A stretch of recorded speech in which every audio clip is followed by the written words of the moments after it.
Olá pessoal, sejam muito bem-vindos a mais um episódio, a mais um programa do Planck Talks aqui do Colégio Planck, um programa que fala sobre educação. E hoje a gente tem um tema muito especial, a gente vai bater um papo sobre saúde mental. A gente vai falar sobre a importância da saúde mental para os jovens, para os pré-adolescentes, para os adolescentes, como que a gente cuida, como que a gente observa, como que a gente pede ajuda e como que a gente se autorregula, como que a gente se autocuida. E para isso a gente trouxe um time super competente, um time super experiente para falar. Vou começar pelo nosso convidado, Dr. Gustavo Giovanetti, que é psiquiatra, psicoterapeuta, um parceiro do nosso colégio, que tanto tem nos ajudado a cuidar da saúde emocional e mental de tantos jovens, né, doutor? Muito obrigado pela sua presença, é um prazer tê-lo aqui com a gente. Obrigado, André. A Ellen, que é diretora pedagógica aqui do colégio, e a Sandra, que é orientadora e especialista em projeto de vida, que trabalha com o ensino médio, essa construção de sonhos, essa construção de objetivos e, acima de tudo, a estratégia para alcançar, né, Sandra? Que é tão importante. E aí, só para a gente ter uma ideia, eu trouxe alguns dados aqui. Os transtornos de ansiedade são quadros psiquiátricos mais comuns na infância e na adolescência. E 15% dessa faixa etária tem algum transtorno, do mais leve ao mais grave, com prejuízos que podem ser muito significativos na vida acadêmica. Então, eu queria trazer aqui, se esse assunto é um assunto de interesse, fica ligado aqui com a gente. Na próxima 1 hora a gente vai falar sobre isso. Por favor, curte e compartilha, manda esse vídeo para alguém que você acha que pode ser interessante, que vai aprender. Lembra que a nossa proposta é sempre trazer assuntos de relevância para você sobre educação e sobre a formação dos nossos jovens. E aí, antes da gente iniciar propriamente dita, queria jogar aqui um tema, né? Doutor, o que é saúde mental?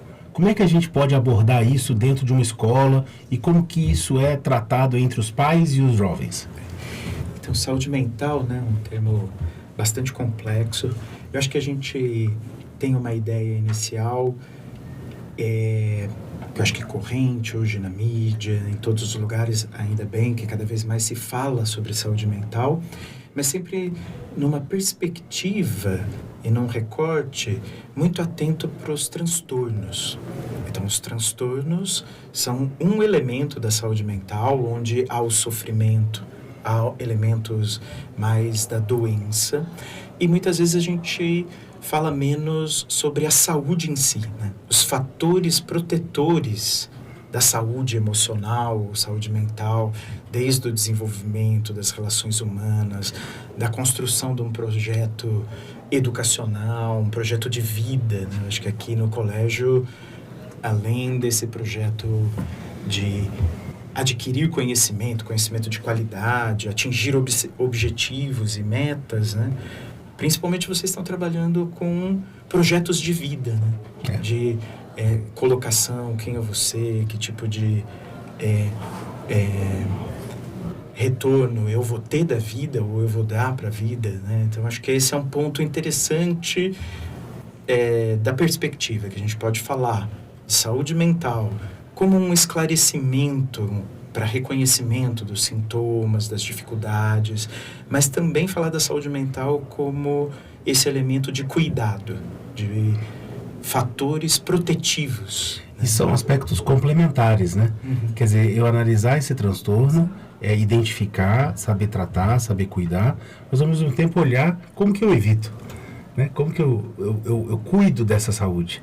É mais ou menos a necessidade de precisar de uma fisioterapia ou fazer uma ginástica preventiva, né? É mais ou menos esse paralelo que o senhor está trazendo. Mais ou menos. Isso é muito como a medicina em si, a história da medicina, principalmente a medicina ocidental, ela é muito centrada no conhecer das doenças. Então, muitas doenças a gente conhece a sua fisiologia, o seu modo de apresentação, como ela acontece. Vamos dar um exemplo bastante comum, como a diabetes. A diabetes é uma doença conhecida há muito tempo pela medicina. Inicialmente, não tinha-se uma ideia de que era algo metabólico, que estava ligado a estilo de vida, né? Lógico, existe a diabetes tipo 1, que é mais hereditária e que não tem uma relação com o estilo de vida, mas a diabetes tipo 2, ela tem muito a ver com o estilo de vida, cuidados de alimentação, de esportes, de cuidados com a sua fisiologia, seu metabolismo, e é algo que foi entendido posteriormente. Então, mais recentemente se entende isso. Hoje, a gente poderia dizer que alguns transtornos, como a ansiedade, a depressão, ensinaram também a medicina, posteriormente a psicologia, o interesse para como as coisas acontecem no universo da mente, da emoção, do cérebro, nesse processo.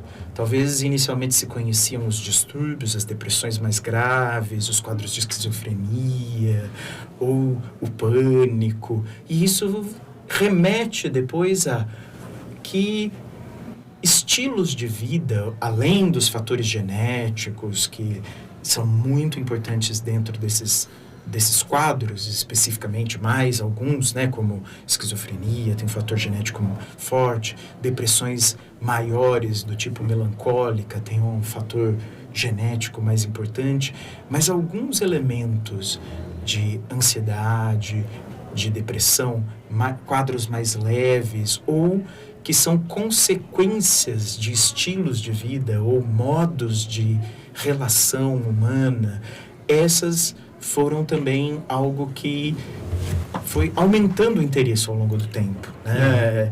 Como fatores protetivos, como viver uma vida com menos estresse dentro de uma sociedade que valoriza o ganho a partir de atividades bastante estressantes. Então, é um dilema, né? Porque é fácil a gente falar assim, não sinto estresse, né? É quase possível, né? Mas como então reconheço, me coloco dentro dessa situação e faço escolhas um pouco mais sábias para mim ao longo de uma vida. Acho que esse talvez é uma tarefa mais fácil. Saia do celular. Como? A nossa vida está muito centrada, do trabalho, está muito centrada no celular, né?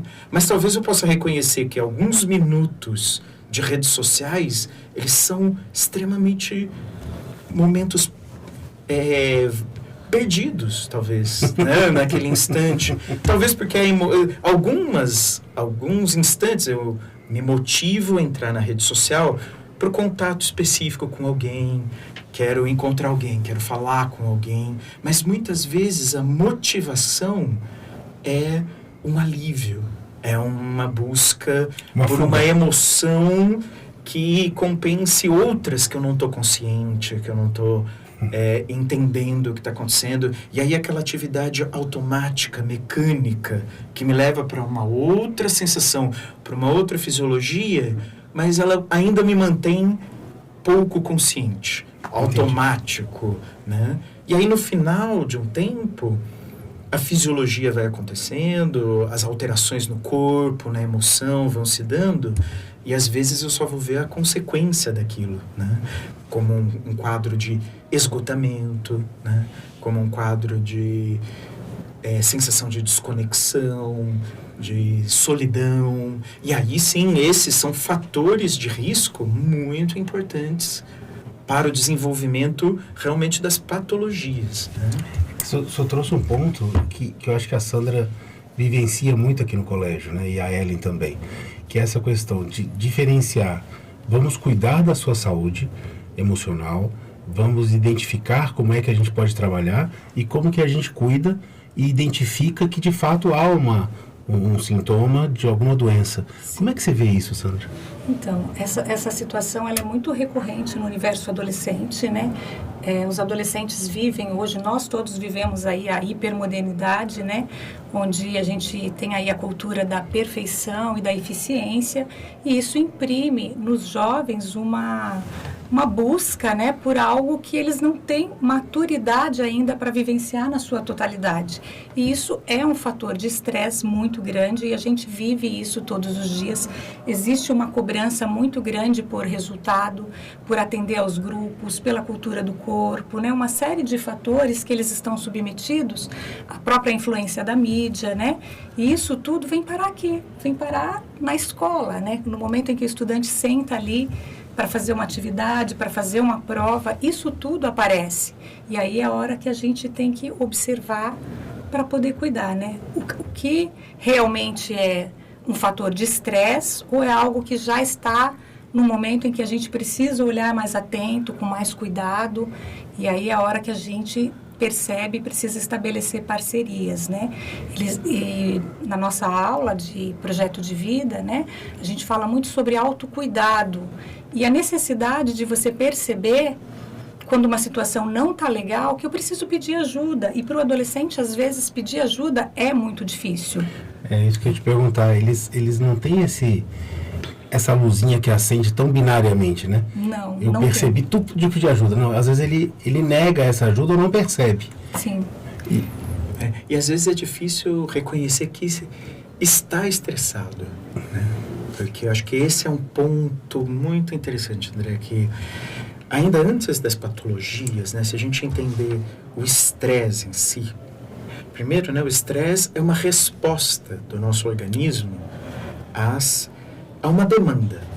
Então, uma ausência de estresse também é uma ausência de implicação, de demanda. Então, existe até um nível de estresse favorável, até a gente pode chamar de, e tem esse nome, eustress, né? Que seria um estresse que me convoca a agir, a realizar, a construir. Te mantém alerta. Né? Isso. E aí, quando a gente pode passar de um nível de intensidade dessa resposta, a gente pode chamar de distress. Então, o estresse que está disfuncional, que está me trazendo uma perda tanto do desempenho, quanto de resposta, quanto de conexão. E acho que esse ponto é uma das dificuldades não só para os adolescentes, mas para várias pessoas, né? E isso tem muito a ver com a fisiologia do estresse. Então, se a gente, de uma maneira simplificada, mais direta, a gente poderia chamar assim, uma primeira fisiologia do estresse é um grupo tanto de resposta corporal quanto emocional ligado a uma necessidade muito básica do ser humano, que é se sentir protegido. Então, as experiências que podem nos trazer uma ameaça, que pode ser uma ameaça direta, não vou bem na prova, talvez não vou conseguir passar no vestibular, ou talvez minha família fique decepcionada comigo. Então, uma família que tem um lar muito rígido, que está muito ligado ao resultado concreto, né, de desempenho, pode ser já um fator de ameaça. E nós, seres humanos, temos as ameaças sentidas no mundo imaginário, né? Então, nossa, meu corpo não está legal, o que meus amigos estão pensando de mim, o que eu falei foi uma bobagem, aí fica aquela semana toda, né, remoendo. E aí aquela resposta, ela é uma resposta de adrenalina, né? Então é o sistema nervoso autônomo, simpático, adrenalina pura, o eixo do estresse, do cortisol, e aquilo que quando a gente sente isso de uma maneira aguda e consegue reconhecer, a gente pode se aliviando e se tranquilizando. Mas quando isso fica crônico, quando isso fica constante, então momentos muito difíceis, né? Então passagens de vida, né? Vestibular, primeiro emprego, casamento, nascimento de um filho, né? Perda de um emprego. Então, diversos universos, né? O namoro, a ruptura de um namoro, perda de um familiar. Perda de um familiar, né? A Covid foi um período muito difícil. Então, esses elementos, a gente pode perder a capacidade de reconhecer, porque eles vão se cronificando. Então, eu vou perdendo a capacidade de reconhecer que aquilo está mexendo comigo. E tem um segundo sistema que a gente usa muito e a nossa cultura valoriza muito, que traz um certo alívio, uma sensação de proteção, que é o sistema de recompensa. Então, são as atividades que me dão uma descarga de dopamina por eu ter conseguido algo, porque eu explorei e consegui desenvolver uma tarefa difícil. Então, é uma sensação não só de conquista, porque eu comprei um celular, ou um bem material, ou a satisfação que é muito perigosa pelas drogas, né? Uma satisfação imediata. Mas essa satisfação de conquistar, ela também regula um pouco esse sistema de ameaça. Só que aí tem um problema, esses dois sistemas são ligantes. Eles deixam a gente num estado um pouco de pilha, né? Então, a resposta de ameaça ou a resposta de conquista, e aí é difícil um pouco a gente desacelerar, né? Que sistema que, então, compensa um pouco esses dois estados que são excitatórios, né? Então, aí você tem um sistema que a gente pode chamar de um sistema que ele é denominado de calma e filiação, ou de relacionamentos. Então, são, principalmente em todos os mamíferos e no ser humano, isso é muito mais importante, que é um sistema de desligamento. São momentos onde a gente sente uma oportunidade que a gente pode relaxar. E a gente só consegue fazer isso se sentindo seguro. E a gente só consegue fazer isso, então, em relacionamento de grupos com os outros, então, com os nossos animais. Então, os nossos animais de estimação ajudam a gente a se tranquilizar, a gente vai se regulando por ali, né? Isso é um efeito dos neurônios espelho. Então, a gente se regula pelo comportamento dos outros, a gente se tranquiliza a partir do comportamento dos outros. Então, se a gente pensar que esse sistema ajuda muito a equilibrar o estresse, a gente pode pensar como isso é conturbado na adolescência. Então, isso eu trouxe um elemento que eu acho que a Ellen e a Sandra vivem muito aqui no colégio, que é essa questão do efeito do grupo, né? Sim. E a gente percebe muito, Ellen, comenta um pouco pra gente essa questão da segurança que os grupos trazem e as inseguranças que não fazer parte desse grupo nos traz. Eu acho que a gente vive muito isso, né, Sandra? Da necessidade, né, do pertencimento e o quanto que esses conflitos, às vezes, de não estar em grupos, trazem e são impactados no processo da escola. Hoje, eu acredito muito que para se entender é preciso se conhecer. Parece mágica, né? Mas é bem complexo. Hoje, os nossos grupos, o que eu vejo muito nos nossos jovens é que eles tentam fazer parte de um grupo e se enquadrar dentro do perfil daquele grupo. Volta um pouquinho na parte, se a gente voltar um pouquinho lá na parte da educação infantil, que o aluno ele vai aprendendo com a vivência dele, não muda muito na adolescência. Ele vai se enquadrando, ele vai pegando as manias do grupo, o jeito dos grupos, e essa necessidade de ser aceito traz também um auto-julgamento muito grande. Porque às vezes ele não se enquadra naquele grupo, mas ele, como o doutor mesmo falou, ele tem essa necessidade de se fazer parte. O que eu acho que é o nosso maior desafio hoje é conseguir levar ao jovem a entender qual é o grupo dele, como ele se enquadra, se aquele grupo faz bem para ele, porque tem essa influência. A partilha também dos sentimentos, porque querendo ou não ele partilha com os pares, ele divide melhor com os pares, mas até que ponto, até para partilhar, a gente tem que saber com quem partilha. Eu queria um pouquinho que o senhor falasse um pouquinho sobre isso. Nessa segurança da partilha do adolescente de buscar pares similares e o quanto isso influencia quando ele vai buscar se abrir como outra pessoa, como ele tem que ter um cuidado também com isso. Até que ponto ele pode partilhar sem receber uma influência que confunda um pouco o poder dele de decisão também.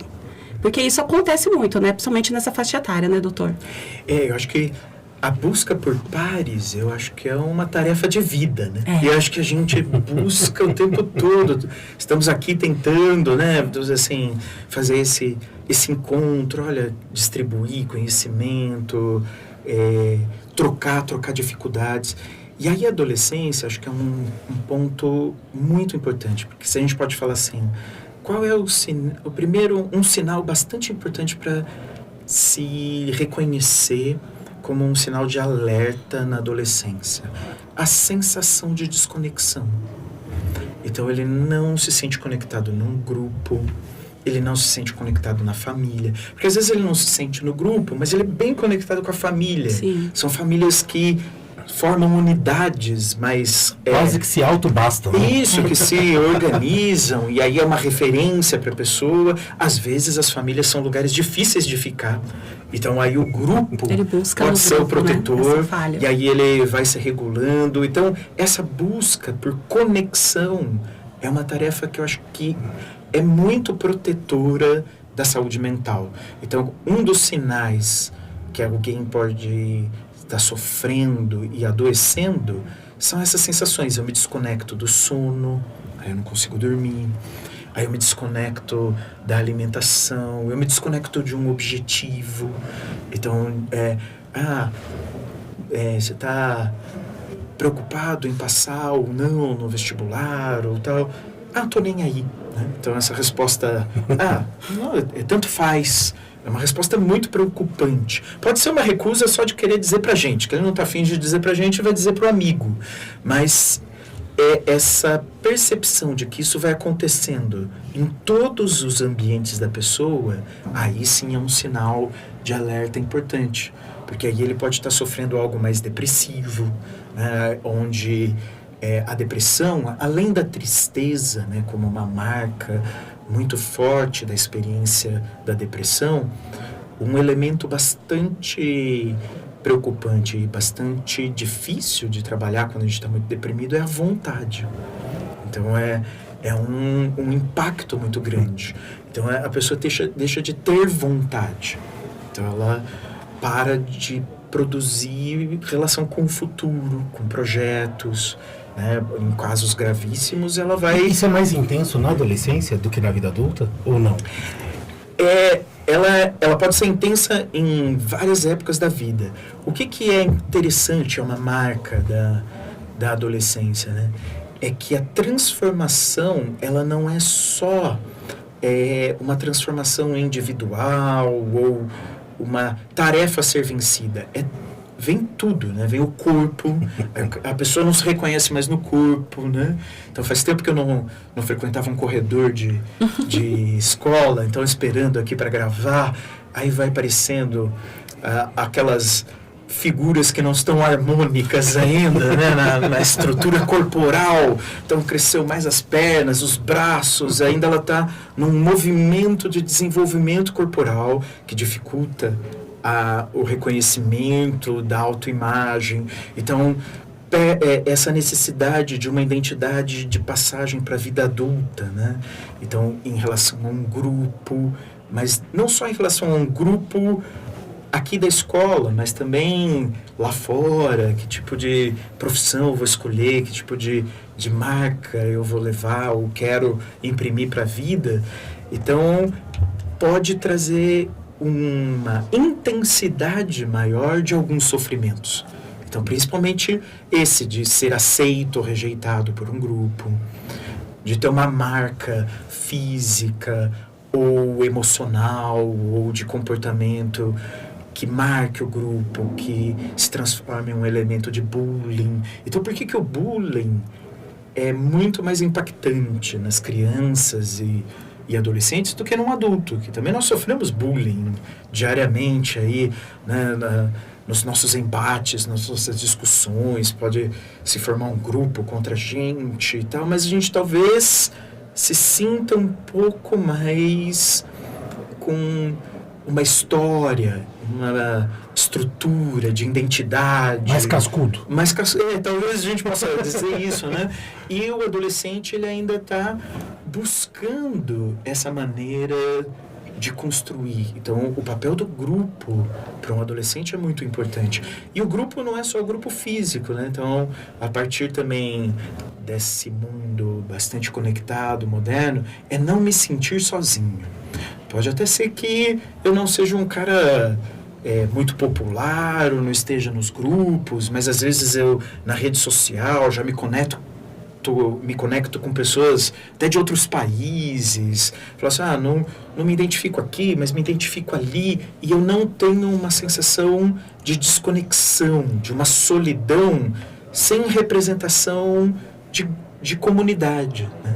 Então, esse é um sinal importante. E como é que você percebe isso, Sandra? Por exemplo, isso que o doutor está colocando, eu acho absolutamente importante os pais perceberem, né? Essa questão de negar visão de futuro, e de não pertencimento, de não identificação com grupos.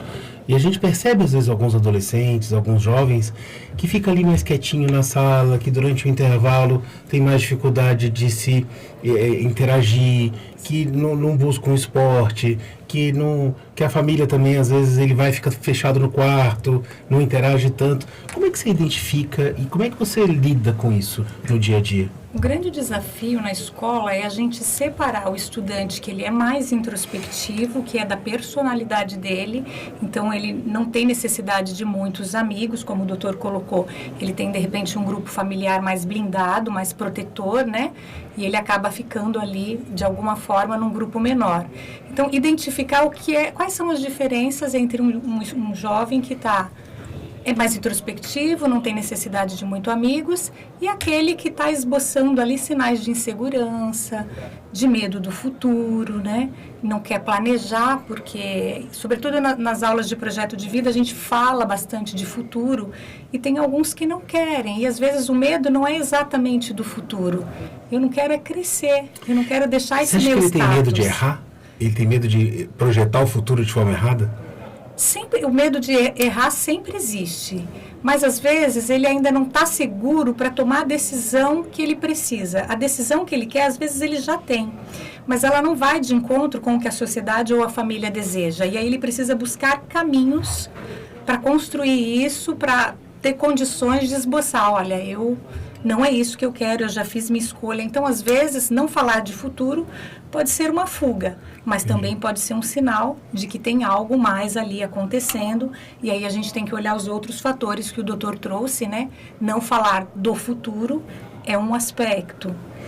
Querer ficar mais retraído, evitar mais isolado, questões sociais, né? É um outro aspecto. E aí a gente tem que olhar tudo de uma maneira bastante cuidadosa, e a resposta quase sempre está no afeto e no cuidado, né? Afeto e cuidado é o que, de fato, são fatores protetivos, né? Contra qualquer comorbidade ou transtorno. É importante isso que a Sandra levantou. Ultimamente, o que mais nós temos atendido, né? Tem nos procurado é essa insegurança de confrontar até a mesma família e se deparar que os sonhos, os planos não batem, são diferentes. Mas, Ellen, isso é muito interessante. Quem nos acompanha aqui no canal sabe que a gente teve, no episódio 3 do Plank Talks, a gente falou sobre carreira e escolhas profissionais. E a gente teve um momento de muita emoção, que o professor Humberto se emocionou ao lembrar de um aluno, doutor, que fez uma prova de matemática, e essa aluna do nono, primeira série do ensino médio, e ela foi mal na prova, e ela deixou um bilhete para ele. Falou: olha, Humberto, eu me esforcei, eu me dediquei, eu não consegui ir bem na matemática, eu tirei uma nota ruim, mas eu garanto para você que eu sou bom em outras coisas, que eu dou conta de outras coisas. E o Humberto se emocionou muito em ler aquilo, como professor de matemática que quer trazer essa matemática, essa capacidade de aprender coisas novas para o aluno.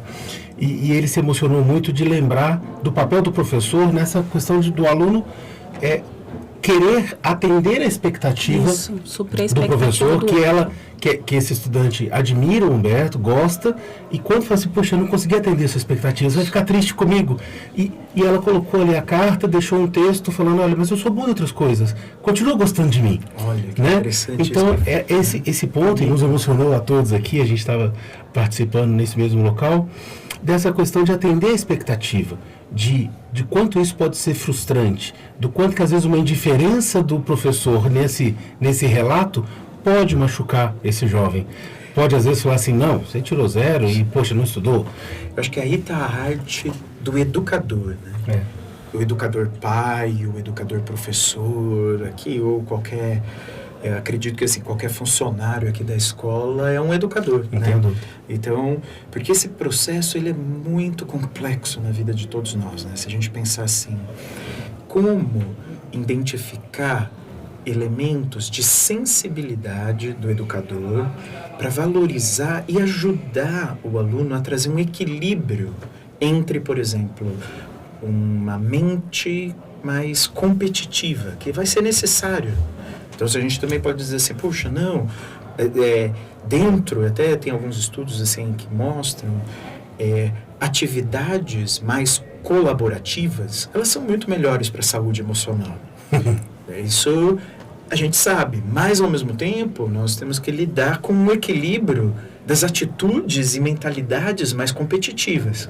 Então, como valorizar aqueles que têm naturalmente elementos mais de sensibilidade, de colaboração, são mais sensíveis a esses movimentos emocionais, trazer ele para uma sensação de inclusão. Exato. E trazer uma motivação para um enfrentamento de uma situação competitiva, como o vestibular ou a escolha de uma carreira. Porque esse equilíbrio, o trânsito entre esses modos de lidar, que vão se constituir um aspecto de saúde. Né? O senhor trouxe o elemento o exemplo da diabetes, que tem a parte clínica e tem a parte emocional e tem a parte comportamental, que veio depois, né? Então sabia-se clinicamente como tratar e como ela acontecia, e depois veio os aspectos complementares, vou dizer assim. Acho que é a mesma coisa na escola. A escola antigamente tinha um aspecto acadêmico. Então vamos aprender matemática, história e geografia. E hoje você tem isso, que é super importante, mas também tem o socioemocional. É cuidar dessas outras competências, da autogestão, do autoconhecimento, da criatividade, para trazer esse equilíbrio de justamente esse jovem dar conta desses pontos, né? Agora, Sandra, quando você trouxe esses elementos de distinguir, de olhar e de observar, que você faz tão bem, eu sou testemunha disso, eu vejo cada vez mais na nossa sociedade, nos nossos jovens ansiosos, que eu acho que é uma palavra que a gente ainda não colocou aqui e que eu percebo muito presente no dia a dia. Talvez uma sociedade imediatista, onde tudo tem a recompensa imediata, seja na rede social, seja até a espera pela compra, né? Você compra alguma coisa pela internet, no dia seguinte está na sua casa. Antes a gente esperava um tempo para chegar, né? Então tudo é rápido. Pedir a comida chega rápido, pede um produto chega rápido, tudo é muito consumo imediato. Desejo atendeu. Como é que a gente trabalha essa ansiedade com os nossos jovens? E principalmente, eu acho que nosso público é de estudantes que estão nos ouvindo e falam, como é que eu identifico essa ansiedade? O que eu posso fazer, além de pedir ajuda? E os pais, como é que eles, pais educadores, eu acho esse termo espetacular, doutor, como é que esses pais educadores identificam isso e podem ajudar o filho? Como é que você vê isso, Sandra? Nem tudo é ansiedade, né? Eu acho que nomear as emoções é muito importante. Nem tudo que aparece no dia a dia é sinal de ansiedade, mas hoje em dia temos sim, todo mundo em algum grau, né, apresenta aí ansiedade. E identificar a ansiedade é fácil, né? Os sinais são corporais. Né? É visível a gente perceber quando alguém está ansioso, né? A fala modifica, o ritmo respiratório, ele dá sinais, né, corporais bem visíveis de ansiedade. Mas o mais importante é que a gente ensine os nossos jovens a detectar o momento em que isso chega num nível que eu preciso cuidar e encontrar meios para fazer isso, né? E isso é bastante importante. Aqui no colégio, a gente trabalha com eles, muito nas aulas de projeto de vida, a questão do autoconhecimento, né? Como é que você se vê, como você se enxerga, observe as suas emoções, né? Quanto tempo você consegue se manter focado, concentrado, uma série de aspectos para que ele vá se conhecendo. Mas no ambiente escolar eles estão mesmo mais expostos, porque aqui eles são cobrados, né? Não só pelo desempenho acadêmico, mas tem todo um convívio social, uma pressão, uma série de fatores estressores. Outro ponto que é bastante latente nos meninos é a questão da vida, né? Nas redes sociais, assim, o mundo digital, que é algo que traz para eles muita emergência, né? Tudo é muito urgente para eles. Então, eu estava, um pouquinho antes da gente conversar, eu tinha visto um dado ali de uma agência que faz pesquisa sobre tendência e comportamento nos Estados Unidos. E aí eles apresentaram um número que eu achei bastante interessante, se me permitirem compartilhar, que 50% dos adolescentes, eles são viciados em dispositivos eletrônicos. Sandra, eu chutaria que era mais. O 50 até me deixou calmo. Mas tranquilo. Porque eu achei que era mais, mas é muito, né? Viciados. Viciados. Uhum. Os pais sabem, têm consciência, percebem, mas não têm mecanismos para lidar com isso. Aí é a gravidade do problema, né? Eu sei, eu tenho consciência, mas eu não sei o que fazer sobre. Outro número que eles apontaram é que 72% desses adolescentes, eles têm necessidade de responder imediatamente quando recebem uma mensagem ou uma notificação. Isso como professor eu percebo. Que a gente tem que falar, guarda o celular na mala, não pega o celular. E aquela necessidade de responder qualquer demanda, qualquer necessidade imediata no celular, né? Sim. A gente percebe isso. É interessante, né, Sandra e André, assim, que não é só do adolescente, né? Isso é uma urgência presente em todos nós agora, ultimamente. Uma urgência, né? Ela vai lá comprar algo na internet e já filtra lá, o chega amanhã, né? Aí você já filtra e pum, só vem o que chega amanhã. Talvez não tem, a gente não... Eu faço isso. Então... Né? Então, aí tem um ponto interessante, porque até a gente está aqui mobilizado para falar da saúde do adolescente, como se fosse possível fazer uma modificação, acho que talvez é uma expectativa de nós como pais, que o adolescente, ou que o nosso filho, ou que criança, ou mesmo adulto, seja diferente de nós. E não consegue entender também que esse aspecto da resposta ansiosa, da expectativa do resultado, do desempenho, ela está no grupo da família, né? E aí a gente quer só que ele fique bem, né? E aí eu vou dizer, não, vamos deixar ele ficar bem, mas aí a gente olha para os pais, está todo mundo mal, né? E aí realmente a gente não pode descolar um pouco essa intervenção no adolescente, porque talvez, né, a maioria isso aí agora não é um dado empírico, não é um dado de pesquisa, mas talvez que a gente possa refletir. Será, uma pergunta, que poderia até ser uma pergunta de pesquisa, será que a maior parte desses adolescentes que caminharam para o vício do dispositivo móvel, do celular ou do videogame, tem que tipo de família, né? Que tipo de encontro no período da noite? Será que está todo mundo também, mesmo talvez o pai não seja viciado em videogame, mas está lá trabalhando várias horas no WhatsApp, né? Alguém que também está preso num circuito. Se a gente compra 9 da noite, alguém vende, né? Se a gente pergunta, alguém responde. Então, é a primeira geração viciada ou já é a segunda? Né? Então, né? Será que a gente não tem um mecanismo que o sintoma do adolescente, muitas vezes, ele quer dizer algo hereditário, genético, mas às vezes ela tem um contexto. Espelho, né? Espelho do comportamento da família. Não necessariamente um espelho, porque aí também a gente não pode trazer uma culpabilidade, é um contexto, né? Porque aí também, por exemplo, falar para o pai, então não trabalhe, não ganhe dinheiro, não pague suas contas. Também é difícil. Então, a gente tem que reconhecer que nós vivemos um contexto que valoriza muito a resposta, o desempenho. Então, modificar o adolescente é modificar um pouco um conjunto de rede, né? É uma rede.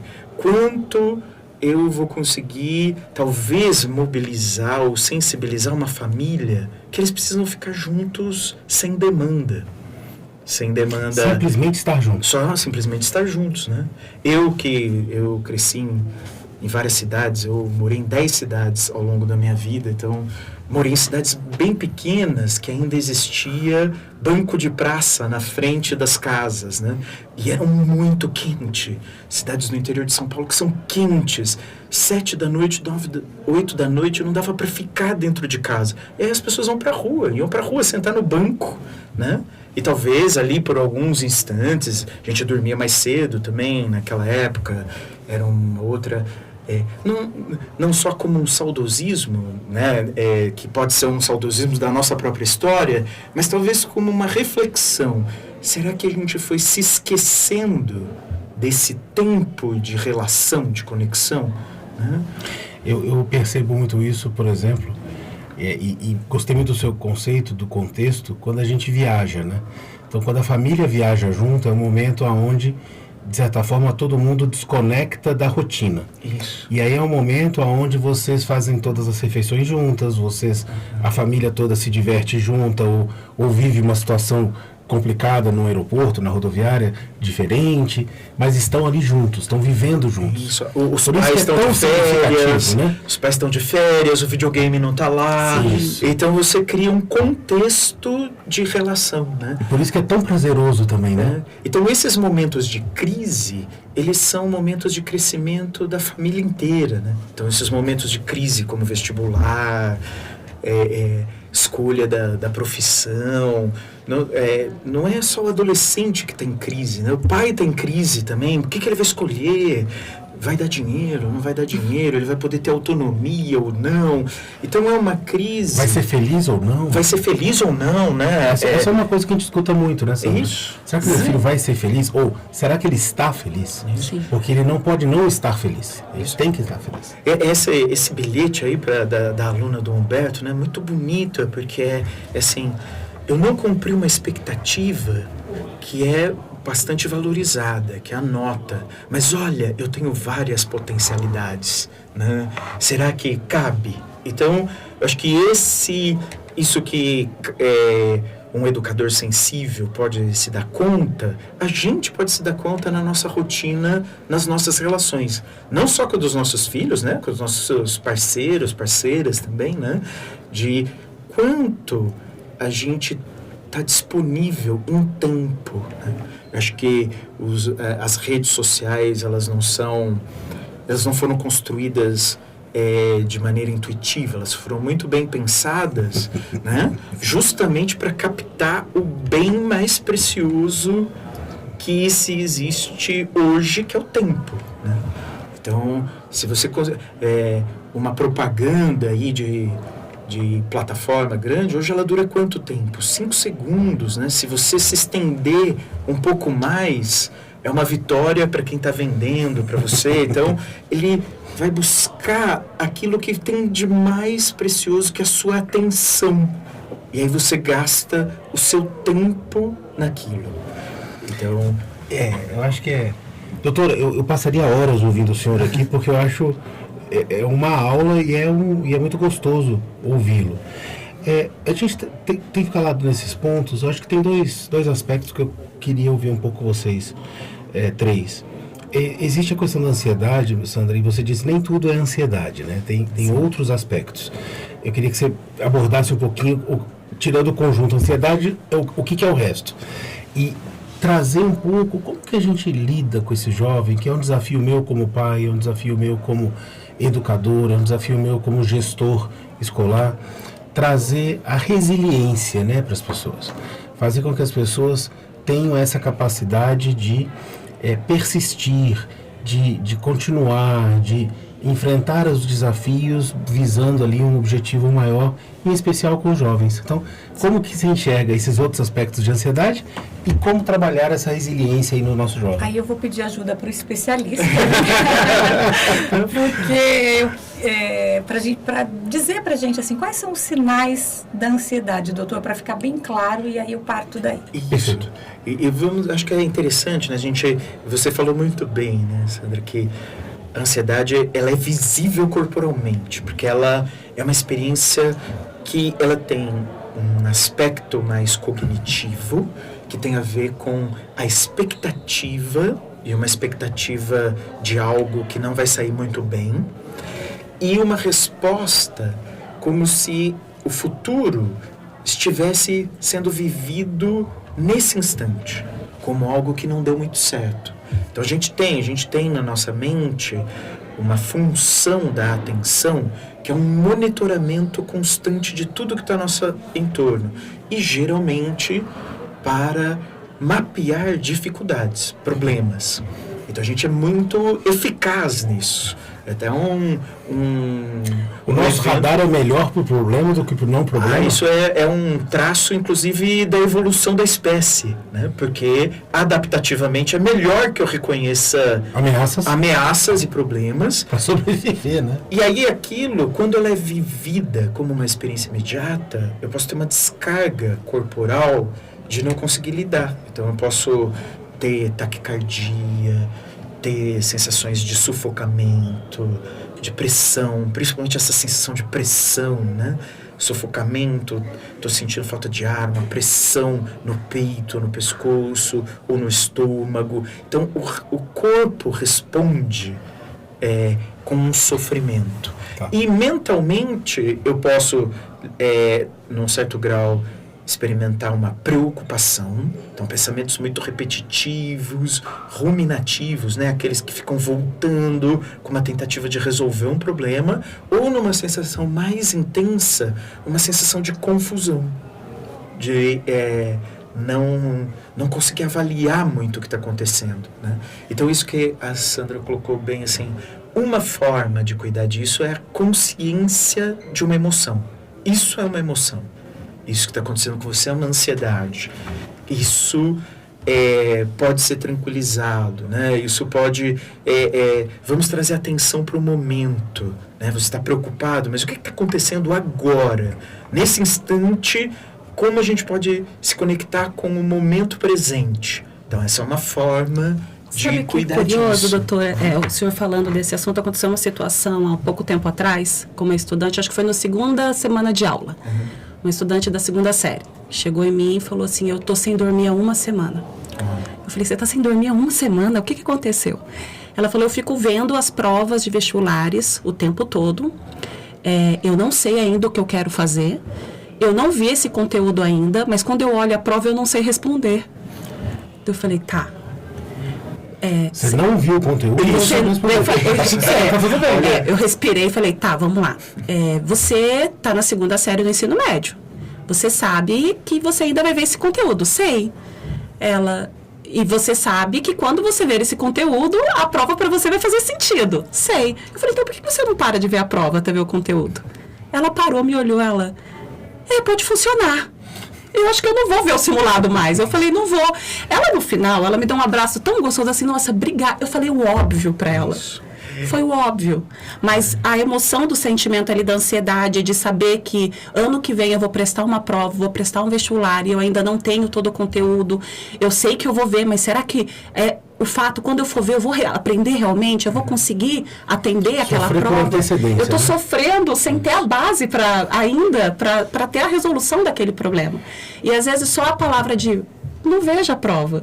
Vamos por partes, vamos, cada etapa, ela veio, obrigada, eu não vou ver, passou 2 dias, ela passou, olha, eu dormi muito bem ontem, eu não peguei o simulado, na hora que eu fui pegar, eu lembrei, falei, não, eu não vou ver, eu vou dormir, e hoje eu dormi, eu falei, ai, que ótimo, você dormiu, tá ótimo. Ellen, e juntando com o que o André perguntou, né, como lidar com a resiliência, né, a resiliência é uma experiência bastante delicada, porque ela pode levar a gente a aguentar muito.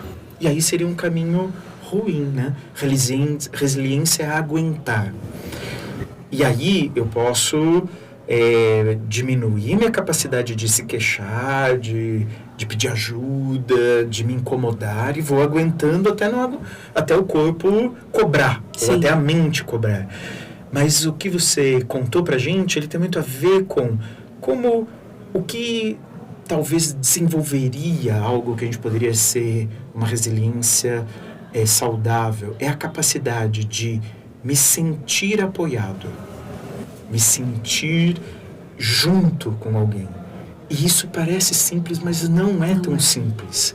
Porque é algo que, dependendo das nossas histórias de vida, de como a gente construiu as nossas relações de apego, o contato com outra pessoa pode ser até ameaçador. Então, uma oferta de ajuda pode não ser tão fácil de ser recebida. Então, talvez nesse exemplo, a gente pode se sentir assim, olha, eu ajudo a posicionar, você está preocupada com algo que não cabe aqui nesse momento, e estamos juntos.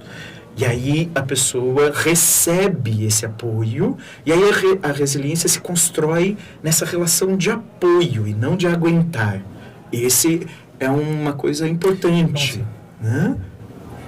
Não, eu só caiu a ficha, é exatamente isso. Pedir apoio não é uma coisa fácil para o adolescente, porque é uma característica muito marcante do adolescente, um desejo muito forte nele, é o desejo de autonomia. Ele quer resolver as coisas sozinhos, ele quer ser autônomo. Por isso, muitas vezes, quando a gente dá um conselho ou orienta, ele faz completamente diferente, porque ele quer ser autônomo, é um desejo, é natural, é esperado nessa idade. Então, reconhecer o apoio ou pedir ajuda não é simples. Às vezes, a gente atende aqui muitas famílias, né, onde a gente vai fazer alguns apontamentos e, olha, por favor, tenha um olhar atento, tenha cuidado, veja, procure uma ajuda, enfim, fazer algumas orientações dentro do espaço escolar. E o pai sempre diz, nossa, mas a gente tem uma relação ótima. Como ele não me pediu ajuda? Como ele não me falou nada? Né? Ele me conta tudo. Ele me conta tudo. Então, tem muito a ver com a questão de ser autônomo, independente, mas tem muito a ver também com o espaço onde ele se sente seguro. E tem muito a ver também, Sandra, com o receio de ouvir aquilo que não se quer ouvir. O de pedir ajuda, de recorrer a uma pessoa e a resposta que ela espera, às vezes, não é aquilo que você queria ouvir. Para o jovem isso é muito complexo, porque ele quer a chancela, ele quer ser apoiado. E às vezes o que você tem para falar não vai de encontro com aquilo que ele gostaria. Sim. Então também vem do receio de se colocar, né, a necessidade naquele momento. Eu gostaria de fazer uma colocação, se me permitem, e fugindo um pouquinho aí desse assunto que a gente estava falando, né? Eu aqui hoje estou falando como profissional, mas não sei se vocês sabem, eu sou mãe de vestibulando. Então, hoje eu vivo as mesmas alegrias e as mesmas dores, né? Todo esse time. Dos pais de vestibulandos. E tem uma preocupação muito grande da gente enquanto pai, é que o nosso filho seja feliz. E aí o conceito de felicidade, isso é tão... acho que é algo que a gente precisa tocar e esclarecer. Doutor, o senhor consegue nos ajudar um pouquinho com isso? Olha, isso é algo complexo, né? Porque é um conceito difícil da gente definir, inclusive, que remete à filosofia da vida, né? O sentido, né? Talvez a gente poderia dizer assim, no sentido... a capacidade, não definição de felicidade, mas talvez esse desejo de entrada na vida adulta, a capacidade de sentir algum contentamento com as suas escolhas, mesmo sabendo que às vezes certa ou erra, ter uma flexibilidade e uma capacidade de transformação, de sentir contentamento, de aprender com as suas escolhas e ter força para fazer mudanças quando necessário, ou ter uma disposição de receber aquilo que está acontecendo, né? Acertei na minha escolha, olha que legal, vou aproveitar um pouco isso, viver aquilo que aconteceu. Mas né? é um conjunto de pequenas ações, né? De pequenas se a gente fosse falar, né, isso fora desse contexto de vestibulando, né, são pequenos momentos, né? São pequenos momentos que a gente quase pega e eles escorrem pelos dedos, né? A gente costuma brincar que a felicidade é algo muito simples, né? São esses pequenos momentos, esses pequenas... E que você vai juntando, porque ninguém é feliz plenamente. Ninguém é feliz o tempo todo. E ninguém é triste o tempo todo. Isso seria quase uma utopia, né? Mas vamos ser diretos. Então, por exemplo, a gente tem a questão da saúde, dessa preocupação. Falamos do autoconhecimento. Você trouxe algumas situações, Sandra, da questão da ansiedade, e aí você ia complementar, assim, existem a questão de ser ansioso, que o doutor trouxe aí, como é que a gente tenta identificar, como é que a gente consegue perceber pelos sinais físicos que essa ansiedade nos traz, e existem outras questões. Que questões que você percebe, Sandra? Por exemplo, um estudante, às vezes, ele chega e ele acha que ele está, olha, eu estou ansioso. Na verdade, não é ansiedade, são emoções com as quais ele não sabe nomear. Então, eu estou um pouco mais agitado. Por exemplo, numa situação de prova, eu estou ansioso. Não, eu não estou ansioso. De repente, eu estou preocupado, eu não fiz um trabalho adequado e eu sei que pode não dar certo, né? Então, são outras emoções que interferem. Ou então, nossa, ele está deprimido. Não está deprimido. Está triste, está frustrado, né? É nomear as emoções que eles não sabem. A questão de nomear as emoções, de novo, acho que eu trago aquele momento do Dr. Gustavo, que se para nós adultos é difícil nomear as emoções, se muitas vezes a gente já está mais experiente, já vivemos muita mais coisa na vida, querer que o aluno consiga, que o jovem consiga fazer isso é um desafio, né? Porque exige da gente essa percepção e que ele tenha essa percepção. Eu acho que o papel de uma escola que se preocupa com isso é ajudar nessa percepção, e trazer esse aspecto tão importante quanto o acadêmico. Sim. Acho que isso no colégio é muito importante e toda a comunidade educadora tem que ter essa atenção para perceber esses sinais. A gente está indo... Isso, para complementar isso, André, não perder a oportunidade de dizer, né? Esse exemplo que você trouxe do professor Humberto, esse da Ellen, não perder a oportunidade de dizer que vocês se emocionaram. Sim. E isso a gente perde a oportunidade em casa, às vezes, com nossos filhos, né? Porque eles fazem, às vezes, coisas geniais, super maduras, e a gente dizer isso. É isso que se constrói na relação de apoio. Porque senão a gente perde uma chance de dizer assim, nossa, você dormiu, nossa, eu estou muito feliz, né?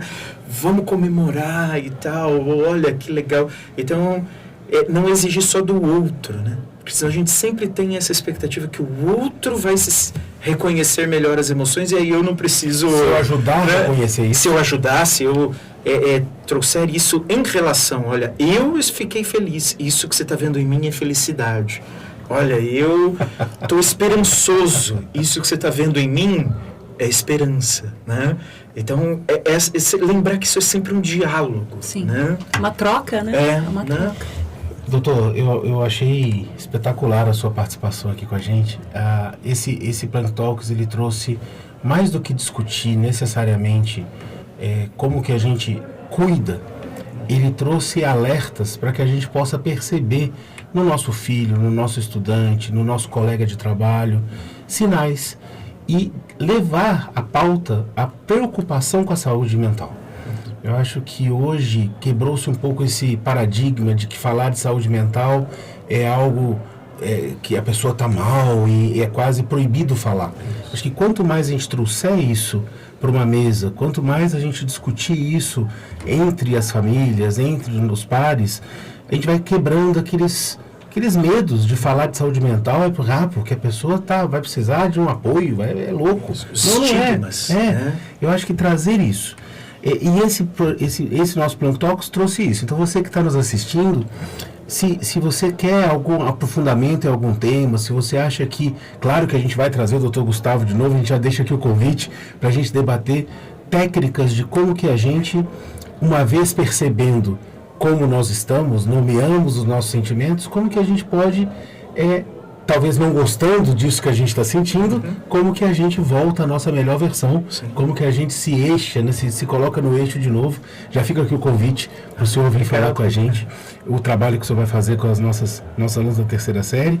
E para encerrar, eu queria que cada um trouxesse aqui um elemento, de forma breve, sobre essa questão da saúde mental, ou uma dica, ou uma observação que a gente possa deixar aqui para os estudantes que estão nos assistindo, ou para os pais. Quem é que começa? Posso começar? Pode, Ellen, manda bala. Eu acho que a dica que eu deixo hoje é sobre o ambiente escolar. Como o professor mesmo começou a dizer, saúde emocional não pode ser tabu dentro do ambiente escolar. as famílias, a escola tem que se sentir muito à vontade em se falar disso.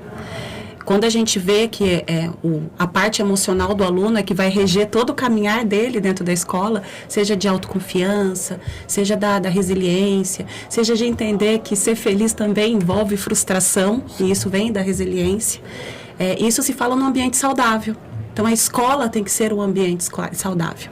Então, o que eu acho que a dica que eu deixo para todos os profissionais da educação é isso. A gente tem que se preocupar com a parte acadêmica, mas somente o emocional vai fazer ele chegar até lá e conseguir passar por todo o processo. Então, eu sonho com uma educação onde todos nós conseguimos enxergar isso, que o aluno ele tem que ser completo num todo. Então, a gente tem que sempre se preocupar também com essa parte. E esse também é o papel da escola e das famílias. Sandra? Vamos lá. Se eu queria deixar aqui como mensagem que a vontade, né, é uma má conselheira, uma má conselheira para a vida. E o que eu sempre digo para os meus alunos, a escolha é a resposta. A escolha deve ser feita sempre pautada nos nossos valores. Então, jovens, pais, reforcem os valores, aquilo que você traz com você de mais sagrado, que é valoroso, né? Não abra mão disso. Isso deve nortear suas escolhas e vai trazer para você uma paz de espírito muito grande. Nossa, Sandra, me emocionou. É bonito porque é alicerçar de fato nos valores, né? Alicerçar de fato naquilo que vem da minha formação, que vem da minha história, e como tomar essas decisões. E que a gente tome, né? Sim, a gente tome as decisões. Isso que é muito importante. Doutor Gustavo. Olha, talvez uma reflexão seja que muitas vezes a gente tem dificuldade de falar de saúde mental porque a gente reconhece na saúde mental falhas e se perceba e tem sentimentos como culpa, vergonha, como se estivesse falando sobre saúde mental é falar sobre nossas falhas. E isso é algo que precisa ser superado como paradigma, né? Falar de saúde mental é falar de um processo de relação com a vida, de desenvolvimento em cada etapa, em cada momento, não sobre falhas, sobre aquilo que a gente falou do contexto de vida a cada momento que a gente está vivendo. Perfeito.